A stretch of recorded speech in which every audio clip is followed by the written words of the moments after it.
Drumroll, please. I am thrilled to reintroduce to you University FM, formerly known as Alumni FM. It's the same great team now producing podcasts that tell stories across campus. Their mission is to elevate the voices of your institution, whether that's alumni, students, faculty, presidents, or anyone else on campus. If there's a story, they're here to help you tell it. University FM is the only higher education podcasting agency, and they know how to make a good show that people will listen to while keeping the process simple. Podcast strategy, production, growth, you name it, they can help. And if you're wondering about the quality, well, look no further than this very show. Thinking about podcasting for yourself or your campus, you should connect with them. Send a message to Robert at university.fm or visit university.fm. Links are in the show notes.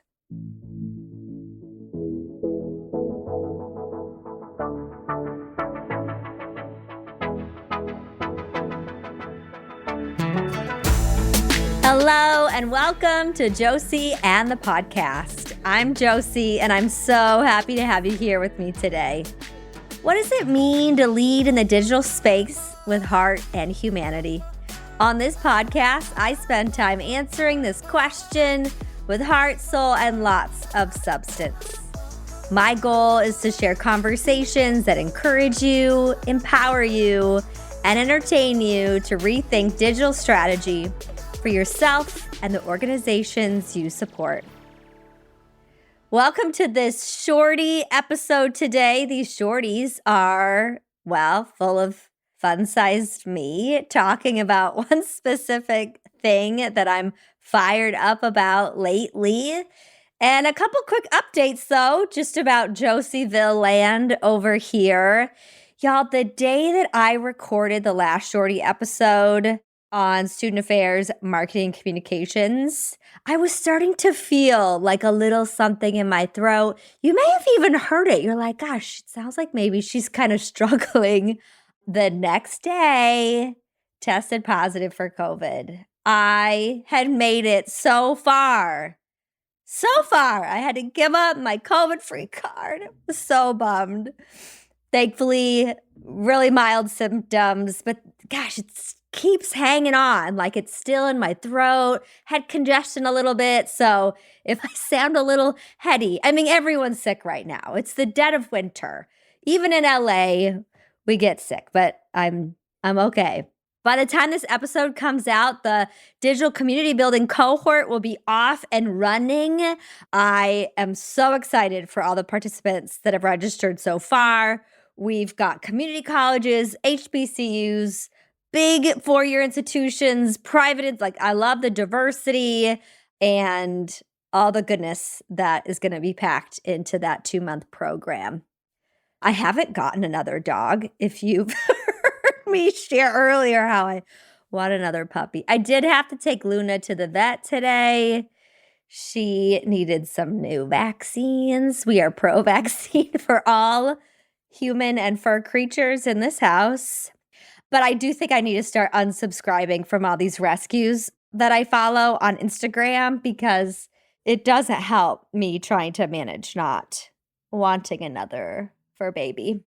It hasn't happened yet, but by the time this episode comes out, I will have hosted an event at my house that I hosted 2 months before the good old C word arrived into our world for a group of women.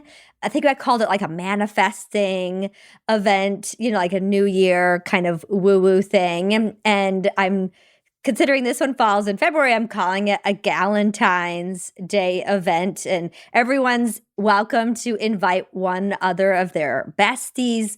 We're doing tarot cards and Reiki.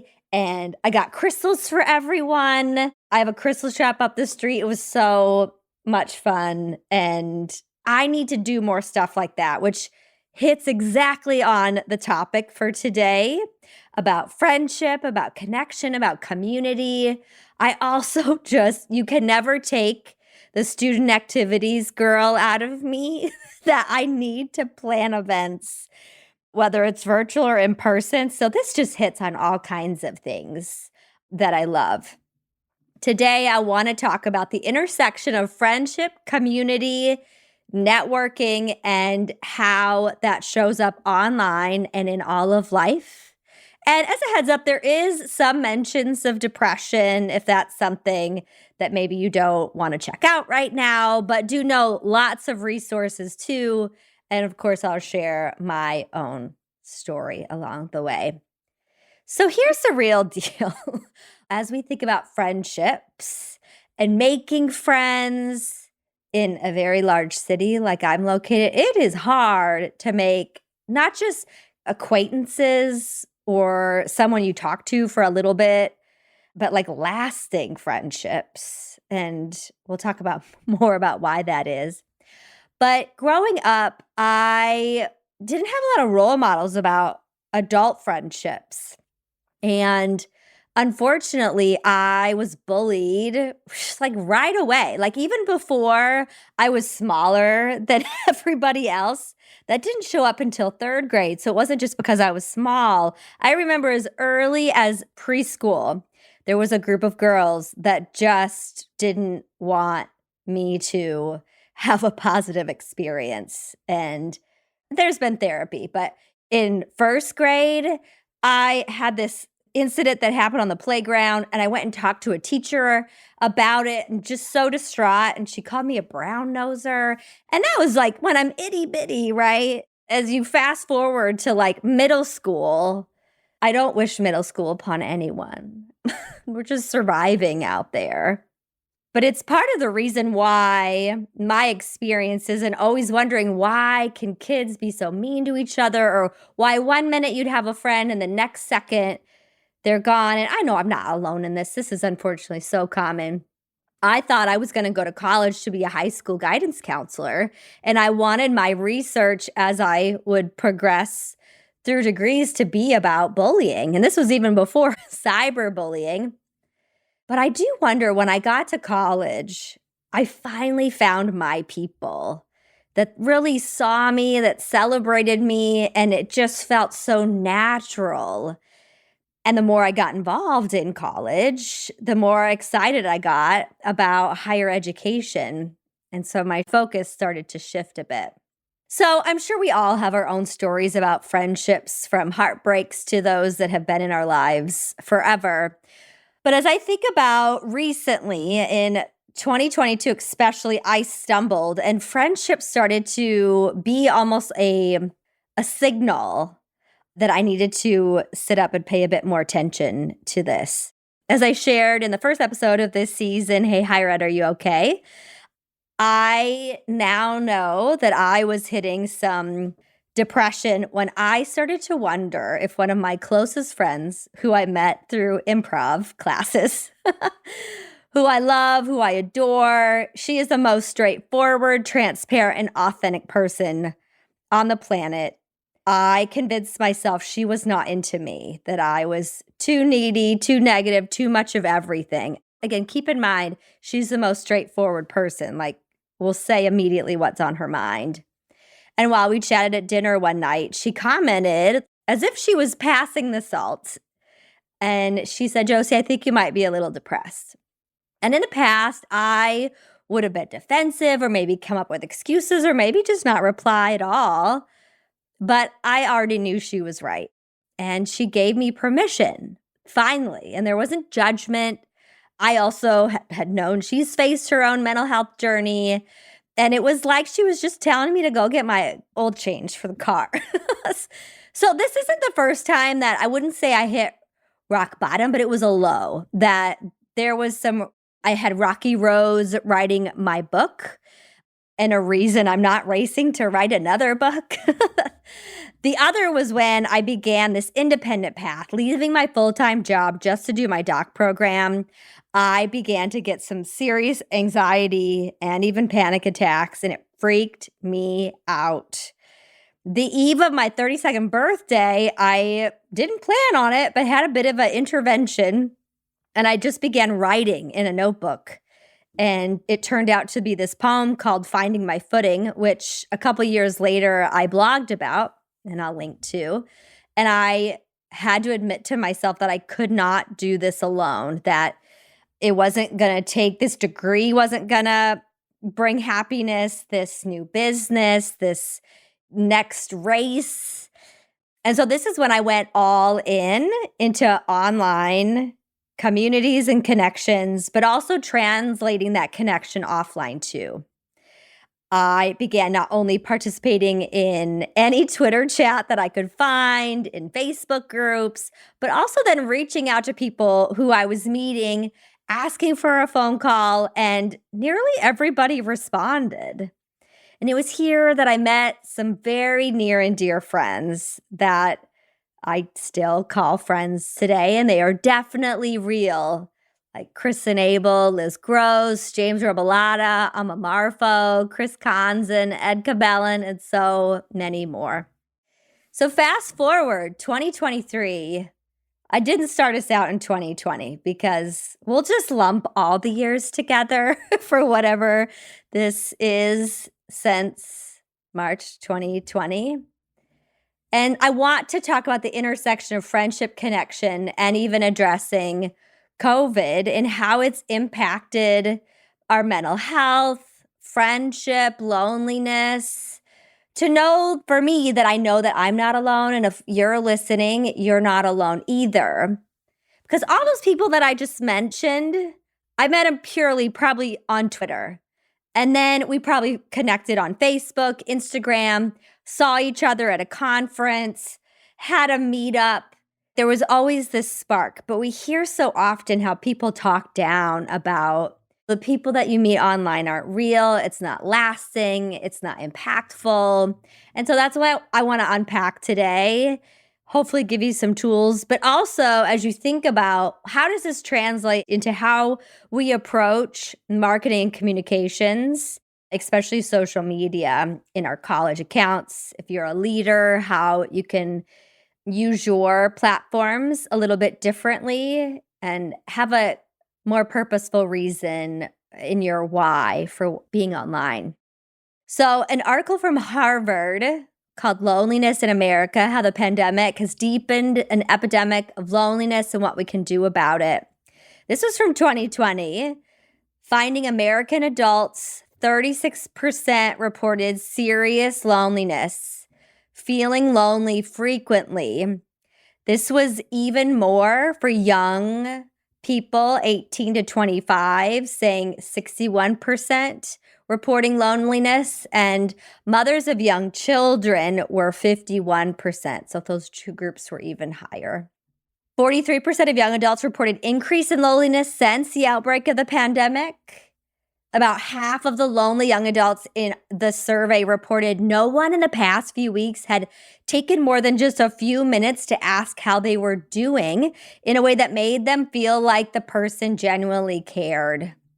I mean, that you could just pause this right now, look back to all the emails that you've sent, the programs you've had, the content you've created. How can we fill that gap? Maybe it's in the DMs. Maybe it's in a phone tree that we set up and not just bots that we create for inquiries. Okay, I swear this whole episode won't be depressing, but I want to fill this gap. Okay, so another one, the loneliness epidemic persists, a post-pandemic look at the state of loneliness. And this is from Cigna. This was in December 2021. And here I want to highlight some demographics. Again, we talked about young adults. We talked about moms with young children had high rates. Hispanic adults, 75% in this study reporting loneliness. 68% Black African American adults.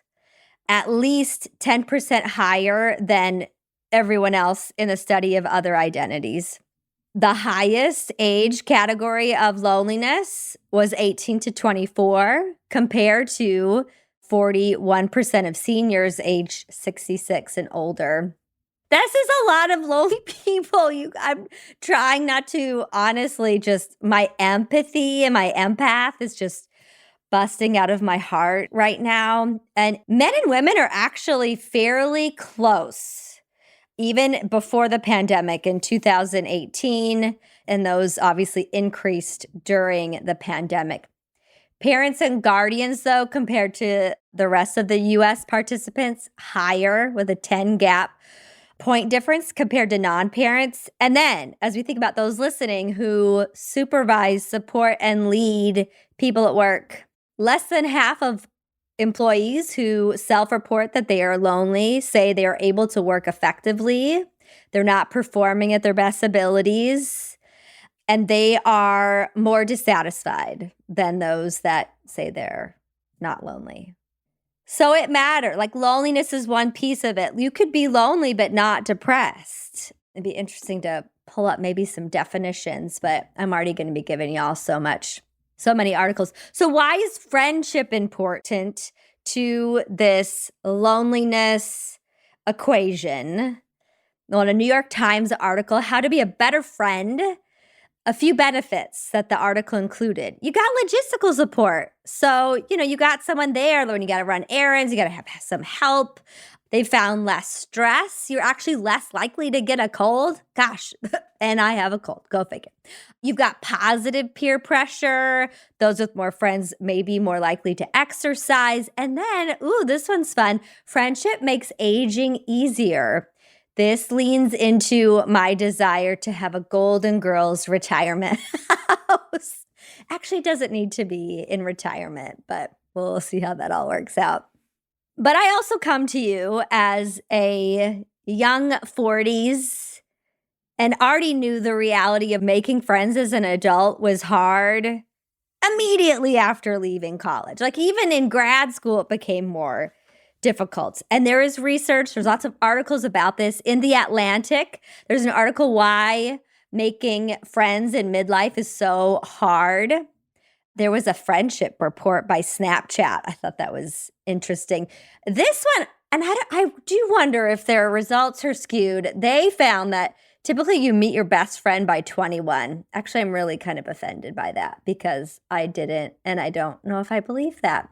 But it's in those early days that you have these common bonding experience, maybe your first love, your first heartbreak. I don't know, I have to unpack that a little bit. This is also interesting that friendship takes time. This research by Sage Pub says that it typically takes over 200 hours over 6 weeks to go from stranger to friend. So not quite 10,000 hours, like becoming an expert on something. And then the older we just get busier. We might be in other types of relationships. We're having families, our careers. And so our time gets used up in other ways. So we layer on deconstructing this concept of friendship online or redefining what IRL means in real life, or are friends online real? Can they last? Can you have all these acquaintances and connections and thinking you're friends and then you meet up in person and it doesn't work out? Well, that can happen anywhere. But I knew something was happening in early days of YouTube. Now, I did have my partner have a page on YouTube that was getting a lot of attention.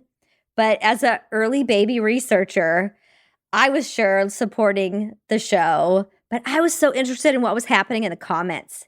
This phenomenon where I saw in comments kids, adults meeting, connecting around a specific content creator or a certain video, for example, epic rap battles of history. And I would continually start to see them in the comments, or then maybe later finding them on Instagram, or back then there was Tumblr. So I asked the internet, what do y'all think about digital friendships in real time? How and what do you think about making connections online? Joseph Master from Ology, he said, I learned that it doesn't always need to be about work as it relates to building connections online. Letting your guard down can be a barrier, but it also can lead to real and lasting friendships. DJ Hochschild from TVP Communications, he says, don't discount the connection simply because it didn't start in person. I've met some of my closest friends. They know me better than some family. Others met via Reddit over a decade ago, and we've celebrated weddings, personal growth, and new life together. Awesome. We're bringing up Reddit. I brought up YouTube. There's Twitter. There's TikTok. There's Instagram. Tom Chesney, previous president, he shared Mordecai Brownlee immediately comes to mind, president at a community college of Aurora. We've never shared a meal or a table, but through his social media presence and a couple of screen convos, I feel like I could carry his banner and wear his team colors tomorrow. Not saying it's reciprocal, but his authenticity won me. Oh, that's awesome. And then I have to share this one back and forth Twitter thread because Katie Spencer Johnson, who is one of my faculty for the cohort, she shares a few close friends live in other states and countries, were connected by work, met over email and social, but relationships were strengthened by digital and evolved into friendships. And then I replied, hey, did you and Callie Goodwin meet online? And then Callie jumped in. Callie used to be on campuses. Now she's doing social for Zemi. And she said, yes, we did through EDU Web tweets. I saw a tweet about her session, wanted to attend. Next, I knew I was sitting there learning exactly what I was going to need for the crisis our school is about to face 2 months later. She also shared she traveled to see her several times, twice in different locations. She invited her to a virtual Jackbox game nights during the pandemic. And then Katie replies, I love you, friends. So grateful we've connected over tweets and grew our friendship despite living 925.8 miles apart. That is adorable. And I could give you my stories like that too, that these things take time. They take driving or flying 525 miles because I know those two make a commitment to see each other and not just in digital spaces. So is online friends the answer to loneliness? In The Guardian, in an article, I was lacking deeper connection. Can online friends be the answer to it?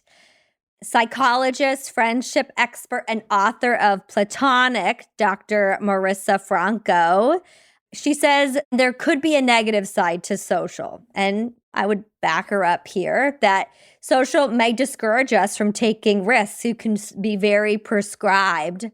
Rather than going out, the safer space might be just to keep it in the DMs, one could say. But that online friendships can work. They can inform our offline relationships. She says, ask yourself, what have I learned from these online relationships that I can take into my offline? And again, my argument is they can be one and the same.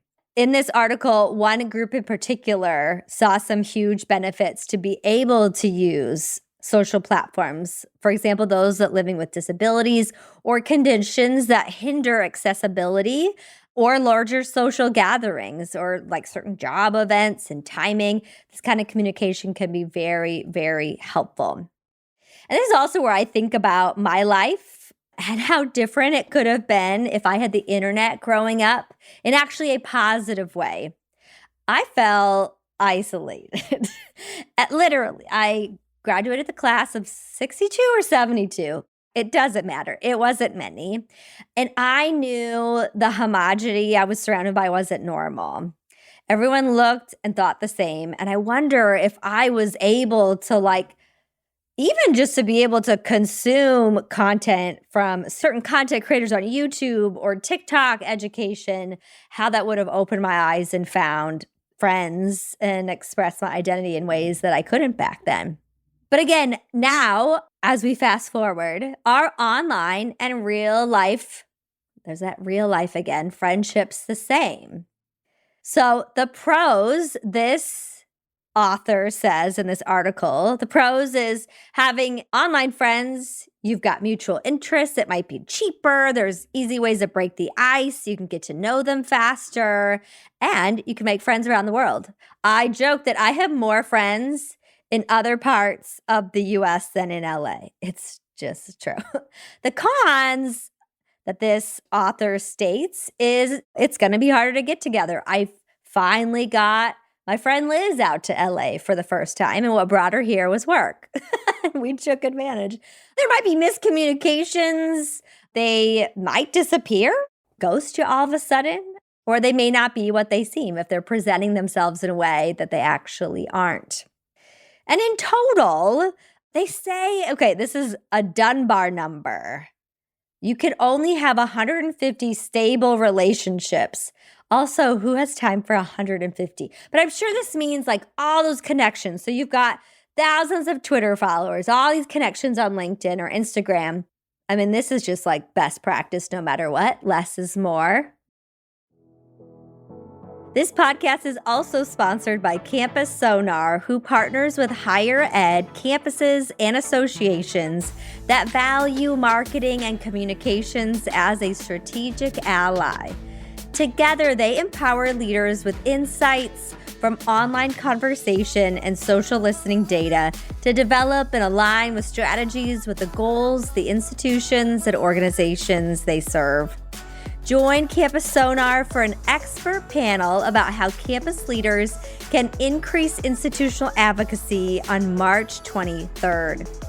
Register on the Campus Sonar website or find the link in the show notes. Okay, so tips for getting and fostering friendships, period. In the cut, How to Make Friends as an Adult by Emily Burns. She features Dr. Miriam Kiramayer, probably mispronouncing that. She's a psychologist, writer, speaker, relationship expert in Montreal. She's been researching for a while about connection and friendship. And she suggests that we actually apply the same thing to dating. Ask to be set up. We do this a lot of times with mentorship, like, like networking, but we could apply that to friendship too. I really love that. To deepen connections on or offline, you got to open up. You got to be willing to be vulnerable.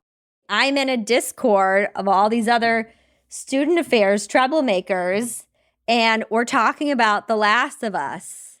And then I ask them if anyone else is watching Emily in Paris, and hopefully they don't kick me out. But there's also some friendship apps, and I have tried one of them with mixed results. Actually, no results. But I didn't put in the time. So that one was Vina. There's also one for moms called Peanut. And then there is another one that actually is a dating app, but they also have, I think it's a Bumble, that has a friendship layer to it. Maybe that's going to be my challenge for the spring. I should try one of those and I'll report back how it goes. But also at the end of the day, not just holding on to friendships for like getting your numbers' sake. You may need to let go friendships, connections if they're not fruitful. And I know I've had to learn that the hard way. Because the goal is, whether you're meeting them on Twitter or at work or at a bar, is we're trying to make lasting and fulfilling friendships.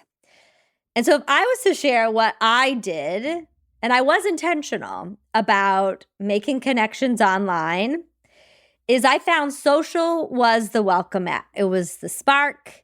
It made it many times easier and at scale to also find people that interested me. And especially when I was getting my doctorate, I already kind of had an in, because I'd find other doc students or those that I was citing or those that had a doctorate or faculty. That was kind of my first, talking about The Last of Us outbreak. But I would take it into DMs or emails asking for a call, a Zoom, if we happen to be local or we're going to a similar conference. Because I would say if you're going to cement and really see if there is a quote unquote true connection, I do think you need to take it off of just a text-based platform. This is probably the same advice for dating too, but I just haven't dated in decades. And the time to do it. So it's making the phone call, it's having a Zoom, it's seeing that person at the conference, and then putting the time and commitment in to stay connected. And I'll give a few more tools and tactics later. The one issue I've been digging into a bit, and I'm hearing more and more on podcasts, and this is my sign of, I need to dig into this, is when in online only, it becomes one directional in what's called a parasocial relationship. Parasocial relationships, also acronym PSRs, are non reciprocal socio emotional connections with many times media figures such as celebrities or influencers. Social media platforms many times offer these opportunities to see what they're doing at all times of day, their highlights, their lowlights, and we can be influenced. Literally, they can be selling us stuff in their stories or on TikTok. And there can be some positive well being outcomes. It's not a new phenomenon, but there's a new phrasing for it that I think would be important for us to know as we think about our strategy and approaches. Again, it's one-sided. For example, it's just one person extending emotional energy to this person. For example, a podcaster or a TikToker that don't know of that other person. They know they've got these followers. Most likely this is a persona. And sometimes they might reply to you in the comments or in a DM. And there can be this type of parasocial relationship. There can be a relief. Maybe this parasocial relationship, you don't have to worry about letting them down, or there's relief from having to make plans and you still feel a connection between them. But it's still one-sided and you may never get that interaction back.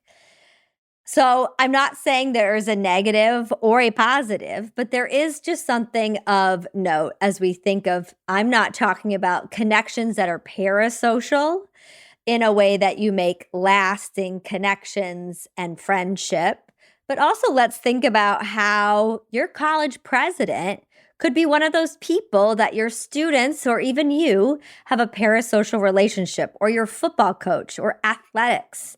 And it's not just the idea that they're an influencer or they're a brand ambassador, but to know that the energy that's coming from those that are in that relationship with them. Okay, who's ready for some tips on not just parasocial relationships, but actually the real, the besties? No, like they could just be a connection too. So this article, Are Online and Real Life Friendships the Same? How the Internet Makes a Difference by Regain. So they talk about how to take a parasocial relationship to a connection that's lasting. So get to know them for who they really are. Really pay attention, but not in a stalkery way, what they're sharing. Comment really inquisitively and in a caring way. And then see if there is a response. Pay attention to the words they use, be observant, and see how they're connecting with other people. If you can tell they're just putting out content, they're never interacting in their feed, it's really contrived, it's probably a good chance from the campus president to, maybe this podcaster that may not be reciprocated. When we're talking about friendships, we are also talking about some emotional ooey gooey stuff like love. And this episode's coming out the day after Valentine's Day. And so how can we show affection to our friends, whether we've defined ourselves as friendship or not? And this is also coming from the research and work of who I've mentioned earlier, Marissa Franco, in her book, Platonic: How the Science of Attachment Can Help You Make and Keep Friends. So here's a list. Tell them how much they mean to you. One of my goals in 2021 was to tell my friends I loved them more, even if I weirded them out. Tell them you're happy when you hear from them.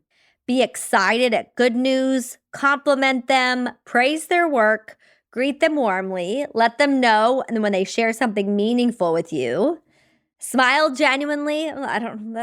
Anytime I'm being asked to smile specifically, I maybe am a little irritated by that. But anyway, moving on. Remind them you are grateful to know them. 2 more. Tell other people how great you think they are. And tell them they're successful in reaching their dreams. And what about disagreements? We know those happen. Like in humans, friends, family, coworkers, colleagues. They say, start by telling your friend how much you value them. Use I statements when explaining your concerns, and ask your friend for different behavior you want to see in the future. Gosh, I hate conflict so much, especially among friendships, but hopefully those could be helpful. So, how does friendship, loneliness, and even what we know as the pandemic of depression right now have to do with digital communications, marketing strategy, as well as student success? Well, I want you to think about digital community building and pair it with this research on friendship best practices because our students want to belong. They want to be seen and they want to build connections just like we do. As I say, we as an adults, whatever that means, at a conference or a gathering. And so this is, again, what kind of hit me in the feels as I pulled out specific stats for loneliness, isolation, and depression for college students. I talked about young adults earlier. Not all young adults go to college. And so prove my point that do our students really need to be promoted to on social media, or do they just need to simply be supported? And are our strategies aligned to do that? The Mayo Clinic recently put out some research that 44% of college students have reported symptoms of depression and anxiety. As many as 75% of students who struggle with depression and anxiety are reluctant to seek help. This increases the risk of harmful outcomes such as dropping out of college, poor academic performance, suicide, and substance abuse. College students' sense of belonging and mental health amidst the COVID pandemic. This is an article from the National Library of Science. They found social isolation, anxiety, and depression significantly increased during COVID. It was already increasing before it. Let's just be real about that. And there's some key factors. Students' sense of belonging with their college. The belonging is overall, there's socio-demographic groups, specifically first-generation, underrepresented racial, ethnic minority students, and first-year students. So we need to especially pay attention to them, that they are reporting the highest levels of some of these struggles, which is consistent with past research. Some of this isn't new, but it's gotten a bit worse. What was an important predictor of mental health, even amongst the pandemic, was if the student reported a sense of belonging and the importance of an inclusive climate. We gotta bring those predictors, those KPIs into marketing and communications. So the research from NESI, Student Engagement, Belonging, and Success, it is an annual survey that collects information from four-year colleges and universities, the first year of a student, and then the last year. I love that bookend approach. And it provides this estimate of how they're spending their time, what they're gaining from college. And for students to feel a sense of belonging, they've got to relate to others in the campus community. Relational, not just occupational. It impacts student persistence. Do they stay in college? Do they graduate? And universities got to develop interventions to improve a student's sense that they feel like they belong. This is going to help with retention.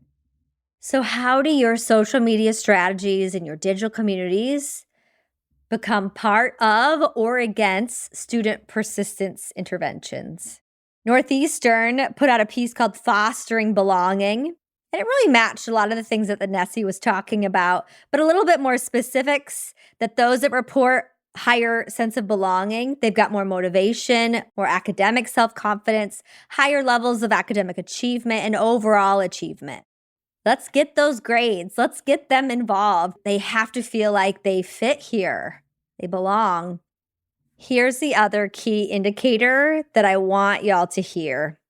Research has found, and this was even back in 2007, when students learn that it's normal to experience academic struggles and that such struggles does not demonstrate their lack of belonging, they have improved academic outcomes compared with students who do not receive such messages. What kind of messages are you putting out visually on your website, in emails, in keynotes? It's okay to let students know that this part in their path is hard. and not just think that they have to reach this perfection. There's actually improved academic outcomes when they know they're not alone. And so this one tip also for fostering students' sense of belonging in digital is to share the stories. Let students know that it's common to struggle academically. And so these might be a student that's in the midst of a struggle and or overcame it. I know my very first test in college, I bombed. It was a wake-up call. I was like, oh, I need to study. And I got some great guidance from my RA on the floor of how do you actually study? But I had to seek that out one-on-one. How could you scale that in more storytelling? So my call to action for you is you have probably tons of goals for social, for your communications, for your marketing. Where does a sense of belonging and community and identity fit? Because this comes all the way back to the point of this episode is about friendships. And we also need to prioritize minority and first generation students in that. If you've got students that are moms, especially if young kids, we need to prioritize them. And meeting students where they are isn't just about their location physically or digitally. It's about meeting where they are mentally, spiritually, emotionally, cognitively. Some of these stats may have been hard to hear, but I also, if you're really tapped into the student experience or what it means to be a human right now, these shouldn't be a big surprise. I'd love to hear what interventions and strategies that you are trying to cultivate belonging, friendship, community, whether if that's for adult learners, for students, for yourself. I want to hear it all. Because therapy has gifted me a few discoveries. Because I was, got my fair share of bullying in my youth, I came to struggle with friendships, especially with women. I had some trust issues. But even stronger, what fuels my deep calling to make sure no one feels left out, that they feel seen, that they belong, and they can be themselves, because I know intimately what that feels like not to. It's why I'm a community builder, educator, and why I'm talking so much about digital community tools for connection, true connection, not just marketing. So whether it's friendship, mentorship, networking, sign me up. So if you're listening and could use a friend, if you are on the market for connection, I'm just a DM away. Hey, maybe this episode, I can become the higher ed matchmaker. And not just the romantic kind. I don't know if I've ever actually done that or successfully, but I would love to tap you into my network if you're looking for a mentor, a collaborator, or a new bestie. In close, I want to give a special digital hug to some of my close friends and besties who have seen me through it literally for decades. I love you. Ashley, Maisha, Lloyd, Betsy, Liz, Lacey, and many others. And for you listening, I love you too. Thank you for joining me in this shorty episode of Josie and the podcast. Join the conversation online. You can find me on most platforms at Josie Alquist, or the podcast has a Twitter, Josie AT Podcast, and is now on Instagram, Josie and the Podcast. Remember, the show notes can be found at josiealquist.com/podcast. Make sure you're subscribed, share it, like it, love it, all those good things. And of course, I'd be so appreciative if you would leave me a review. If you're interested in learning more about my speaking and consulting work on digital engagement and leadership, or my book, Digital Leadership in Higher Education, check me out at josiealquist.com. Thank you again to our podcast sponsors, Campus Sonar and University FM, who are the producers of this very show. Sending digital hugs, loves, and waves to whatever corner of the world you're listening in from. This has been Josie and the podcast.